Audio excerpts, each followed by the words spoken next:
Think about the last time you tried to truly rest, not a pause between tasks, not sitting on the couch with your phone in your hand. Truly rest, without doing anything, without consuming anything, without producing anything. What happened? For many people, that moment doesn't arrive with relief.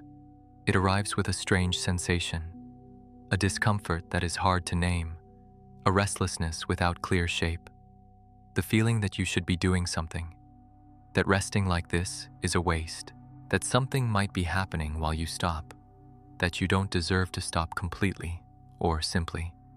A tension that appears exactly at the moment the environment finally goes quiet. This is not a lack of discipline. It is not performance anxiety. And it is not a mindset problem that resolves itself with the right decision. It is something far more specific. It is the nervous system responding to rest as if it were a threat. And when you understand why this happens, the way you relate to rest changes completely. But to understand this, we first need to understand something about how the nervous system was designed to function. Not the way you learned it works, the way it actually works. There is a theory in neuroscience that profoundly changed the way we understand the autonomic nervous system. It is called the Polyvagal Theory, developed by neuroscientist Stephen Porges over decades of research. It proposes something that goes beyond the classic division between sympathetic mode and parasympathetic mode. It describes three distinct states in which the nervous system can operate. The first is the state of social engagement. It is the state of safety, where the system is regulated. Breathing is free. The voice has a natural tone. The face is relaxed. Attention is present. It is the state in which genuine rest is possible. The second is the state of mobilization. It is the mode of action, of fight or flight, where the system increases activation to respond to a demand. It is necessary and healthy when there is a real reason for it. The third is the state of immobilization, the most primitive of the three, when the system finds no way out from the threat, when neither fighting nor fleeing seems possible. It shuts down, it freezes, it enters a controlled collapse, a freeze response. Now notice something fundamental. These three states are not only reactions to external events, they are patterns the nervous system learns to inhabit, and some systems learn to avoid certain states, not because those states are dangerous, but because at some point, they became associated with something the system interpreted as risk and rest. The state of calm social engagement, for many people, was exactly that, a state that at some point arrived accompanied by something the system did not want to encounter. Silence that came with loneliness. Pause that came with thoughts the movement was able to avoid. Rest that came with a loss of control over the environment. Stillness that came with vulnerability. And the system learned, not consciously, not through a decision you made, but automatically, the way the nervous system always learns, through association, through repetition, through accumulated experience. And when that learning consolidates, rest stops being perceived as safe. It begins to be perceived as exposure, as an opening for something that movement was able to keep closed. There is a mechanism that deepens this pattern. It is called active parasympathetic inhibition. When the system is in vigilance mode, it does not only activate the sympathetic state, it actively suppresses the parasympathetic state. It blocks the circuits that would allow the transition into rest, not passively, actively, like a door that is not merely closed, but is being held shut from the other side. This means it is not enough to remove the alert stimulus. It is not enough to create a calm environment. It is not enough to decide you want to rest, because the system is not merely on alert. It is actively preventing rest. And the reason for this is older than any thought you have ever had. In the world where the nervous system was shaped, rest was the state of greatest vulnerability. It was when predators attacked. It was when the group was least prepared to respond. It was when the guard came down, and when the guard came down, it could mean the end. So the system developed something sophisticated, a way to monitor even during rest, to maintain a minimum level of activation, to never fully abandon the position of readiness. and this mechanism was extraordinarily effective for survival. The problem is that it does not distinguish between resting on a savanna with predators and resting in your bedroom on a Friday night. For the system, vulnerability is vulnerability. And when the system detects vulnerability, it responds. It does not matter whether there is a real reason for it. It does not matter whether the environment is objectively safe. The system responds to what it perceives, and what it perceives is being filtered through everything it has learned. But there is something even more specific happening here, something that explains why the discomfort of rest does not only appear as tension, sometimes it appears as urgency, as the feeling that you need to do something right now, anything. And that urgency has a very precise origin, which we begin to explore now. There is a pattern many people recognize but rarely manage to explain. You are still. Nothing demands attention. The environment is quiet. And suddenly an impulse arises. Check the phone. Get up and find something in the kitchen. Open an app for no clear reason. Start a task that wasn't urgent. Think about something that needs to be resolved. Not because you decided to do that, but because staying completely still became unbearable. This pattern has a name in the scientific literature. It is called internal state avoidance behavior. The movement is not motivated by the task itself. It is motivated by the state that inactivity was creating. The system used action as a way to exit the discomfort of rest. And here's the detail that changes everything. Every time this happens, every time movement relieves the discomfort of rest, the system learns something. It learns that moving solves things. That action is the antidote to the tension of rest. And that learning consolidates. It automates. It becomes the default response to any moment of inactivity. Over time, the system no longer waits for the discomfort to appear before initiating movement. It anticipates. It moves first. It fills the silence before silence can create the state the system learned to avoid. This creates something that looks like productivity, looks like initiative, looks like organization. But on the inside, it is the system fleeing from rest before rest can happen. And now comes the moment when something important needs to be reframed, because there is a very common belief about what resolves this state, the belief that the problem is not knowing how to relax, and that the solution is to learn relaxation techniques, deep breathing, meditation, mindfulness exercises. And there is something true in that direction, but there is also something that is rarely said about it. For a system that learned that rest is dangerous, trying to force relaxation can activate exactly what you are trying to deactivate. This has a very specific explanation. When the system is in a state of vigilance, any new focus of attention is evaluated, including the very act of trying to relax. The system notices you are trying to change the state, and changing the state means leaving the readiness mode, and leaving the readiness mode, for a system that learned that this is risky, activates the alert.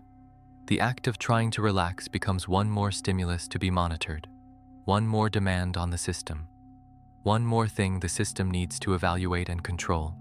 And the effort of controlling relaxation maintains exactly the level of activation that prevents relaxation.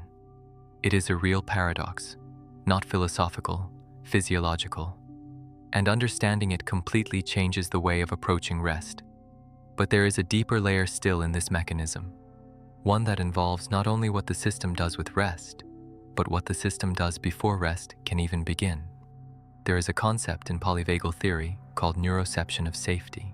The nervous system constantly evaluates the environment in search of specific signals that indicate it is safe to lower the guard, that it is safe to reduce vigilance, that it is safe to enter the calm engagement state where genuine rest is possible. These signals are not cognitive. They are not thoughts about safety. They are signals the nervous system detects before consciousness. The tone of voices nearby, patterns of movement in the environment, facial expressions, background sounds, internal bodily sensations. And when those signals are not present, or when the system has learned not to trust them, it does not enter the safe engagement state. It does not matter how objectively calm the environment may appear. It does not matter how hard you try to convince the mind that everything is fine. The system did not receive the signals it recognizes as safe, and without those signals, genuine rest remains inaccessible, like a door that only opens from the inside. and that the system keeps closed until it receives what it recognizes as permission to open. Now think about what this means for your everyday experience. You create the external conditions for rest. You turn off the lights. You lie down. You silence the notifications, and you wait for the system to follow. But the system does not automatically follow external conditions. It follows the internal signals it is receiving. And if the internal signals still communicate readiness, still communicate the need to monitor, the calm external environment changes nothing. The system remains where it learned to remain, in a state of waiting, in a state of evaluation, in a state of never completely off. And this creates a very specific experience, lying down and not being able to sleep, not because of concrete thoughts, not because of identifiable worries, but because of a diffuse activation, a wakefulness without reason, a body that does not sink, that does not surrender, that stays slightly suspended, as if waiting for something that never arrives. And what it is waiting for is exactly the signal the system recognizes as permission to rest, a signal the system has learned not to find easily, or not to trust when it does find it. And here is something that goes even deeper, because the system did not only learn to distrust rest. In some cases, it learned something even more specific about what rest might reveal. And that learning is what makes rest not only uncomfortable, but at certain moments, frightening. There is something movement does beyond completing tasks.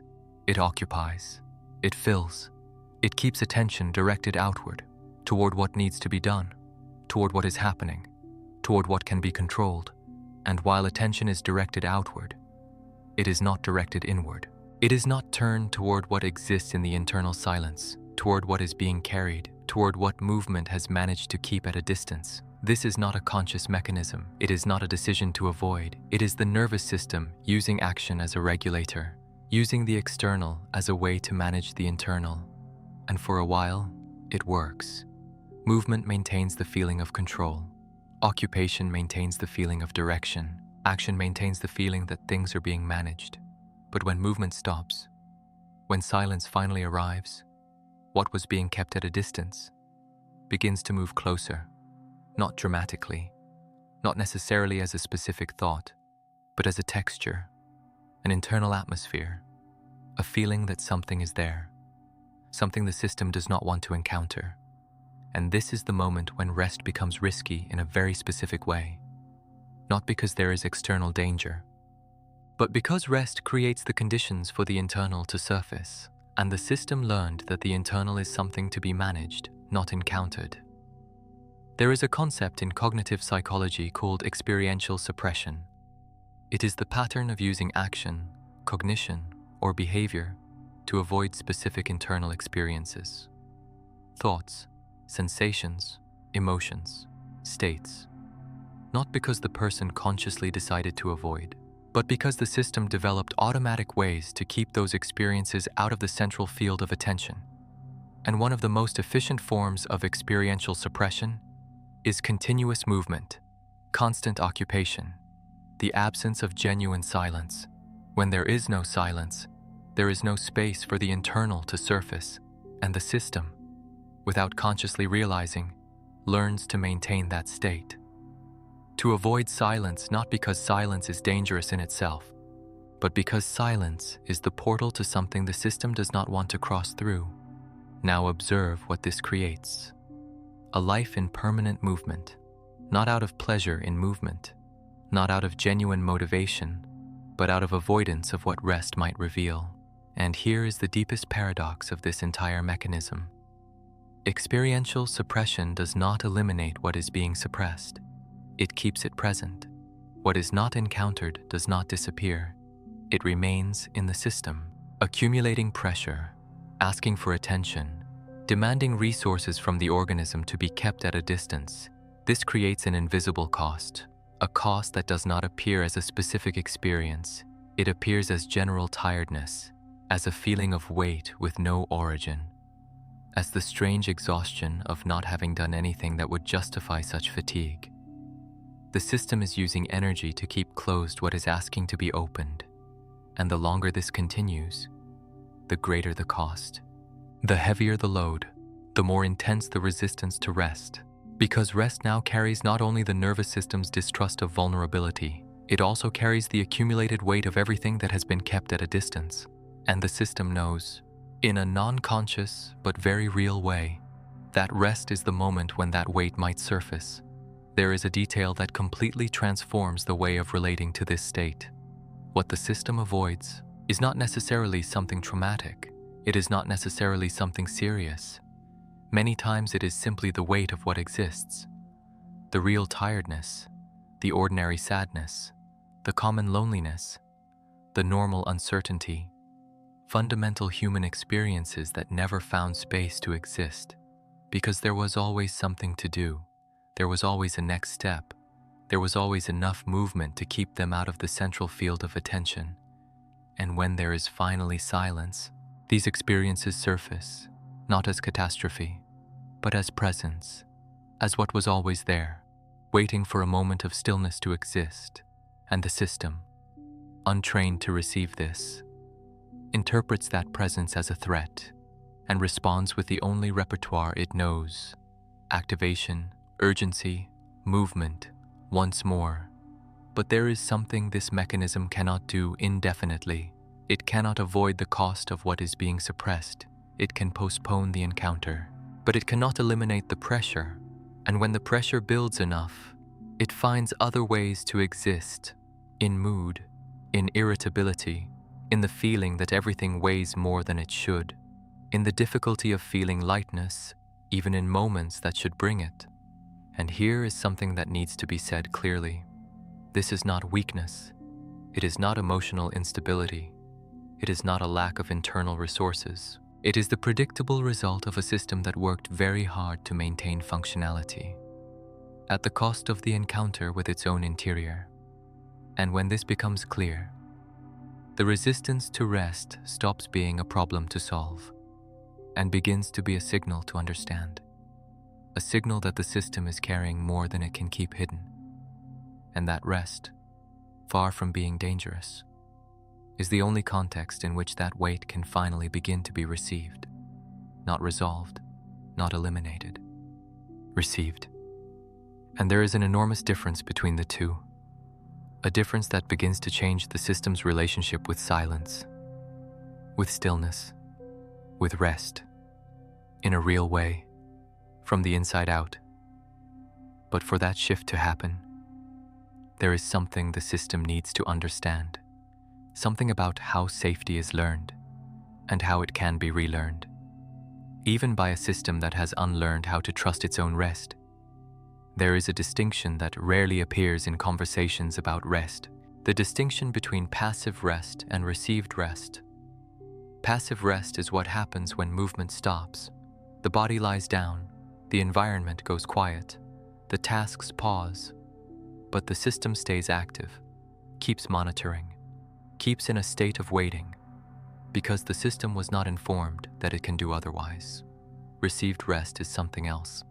It is when the nervous system enters the state of safe engagement, when neuroception detects enough signals that the guard can come down, that vigilance can pause, that the present moment is inhabitable without continuous monitoring. And here is something that completely transforms the approach to rest. Received rest is not a decision, it is a response. You do not decide to have received rest. The system produces it when the internal conditions allow, and the internal conditions are shaped by something very specific, by repeated experiences of safety that the system can recognize. Not declared safety, not argued safety, safety that is felt in the body, in the rhythm of breathing, in the weight of the limbs, in the temperature of the skin, in the quality of the internal silence. The system learns safety the same way it learned distrust, through repeated experience, through gradual accumulation, through patterns that confirm themselves over time. And each time the system has an experience of rest, where it lowered its guard and nothing it feared happened, it updates, slightly, but in a real way. The association between rest and risk begins to weaken. The association between rest and safety begins to build, not dramatically, gradually, the way any real learning of the nervous system happens. But there is something that needs to be said about this process, something that goes against what many people expect. The path is not to learn to relax more deeply. It is not to develop more effective decompression techniques. The path is something simpler, and at the same time more demanding. It is to allow rest to be what it is, without requiring it to be deep, without requiring it to be restorative, without requiring it to produce a specific state, simply allowing it to exist, even if it brings discomfort, even if it brings what was being kept at a distance, even if the system resists. Because each time you allow rest without abandoning it in the face of resistance, the system receives new information. The information that rest can be tolerated, that the discomfort it brings is not unbearable, that what appears in the silence does not destroy, it exists, and what exists can be received. This is not resignation, it is not passivity, it is a very specific form of relearning, the nervous system updating its assessment of what rest means. And this update does not happen through the force of intention. It happens through the accumulation of experiences where rest was allowed, where the system stayed in the state of stillness, even with resistance, and discovered that it was possible. There is a concept that describes part of this process. It is called the window of effect tolerance, the capacity of the system to sustain emotional and internal experiences without needing to flee from them, without needing to suppress them, without needing to move away from them. This window can be widened, not all at once, not by decision, but through gradual exposure to what the system has been avoiding, in doses the system can tolerate, doses that do not activate the flight response, but that are enough to begin building a new relationship with the internal state. Think about what this means.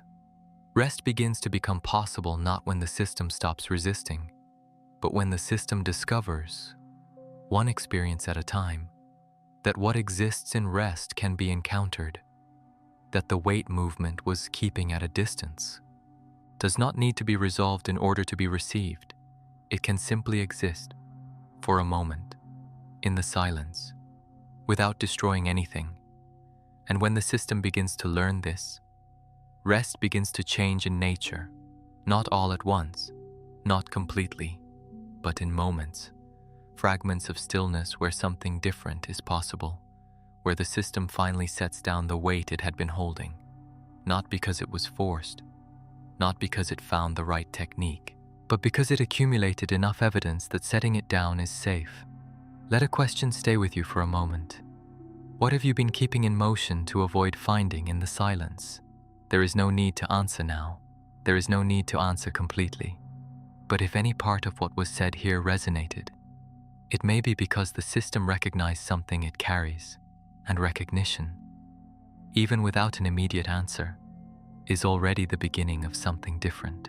Because what you can name begins to lose the shape it had in the dark, and what loses shape in the dark asks for less movement to be kept at a distance. And when it asks for less movement, rest begins to feel a little less risky. If you'd like to share something in the comments, a word, a sensation, a perception that stayed, the space is here, and there is still something this video did not touch directly. Why the system, even in completely safe environments, even with no concrete reason to be on alert, keeps treating what is around it as if it were a threat. Why neutral stimuli get classified as danger, why the scanning mode never switches off, and what the real cost of living that way actually is. That is the next step.